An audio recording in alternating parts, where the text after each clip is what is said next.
Hello there, bright young minds. Professor Felix Whiskerton, or Professor Paws, as my students call me, here to talk about something even more fundamental than the periodic table: resilience.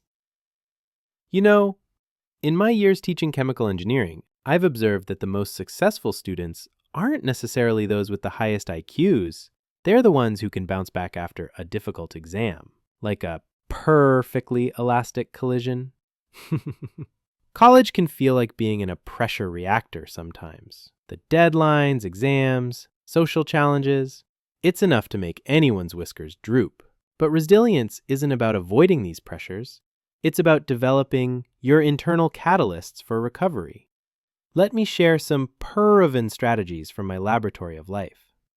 First, mindfulness works wonders. Just as we carefully measure reagents, try measuring your breath. A simple 5-minute pause and reflect exercise can reduce anxiety by activating your parasympathetic nervous system, what I call your purr response. Second, remember that even noble gases form compounds under the right conditions. Don't isolate yourself. Study groups aren't just academically helpful. They release oxytocin and reduce stress hormones. Your classmates aren't competition. They're fellow reagents in this grand experiment we call education. Third, many of you operate like continuous reactions, without recovery periods. This is unsustainable. Just as I schedule time for afternoon naps, scholarly reflection, you must incorporate regular self-care into your formula for success. Fourth, adjust your relationship with failure. In my lab, failed experiments often lead to the greatest discoveries. When you receive a disappointing grade, approach it with scientific curiosity rather than discouragement. What variables need adjustment?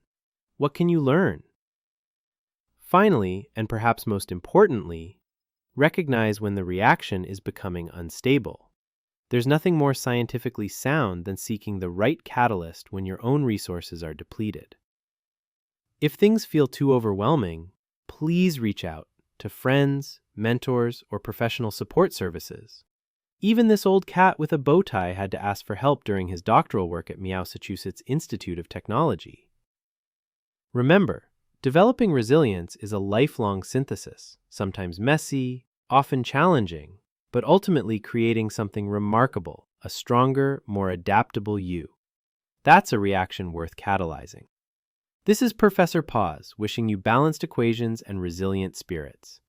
Until next time, stay curious.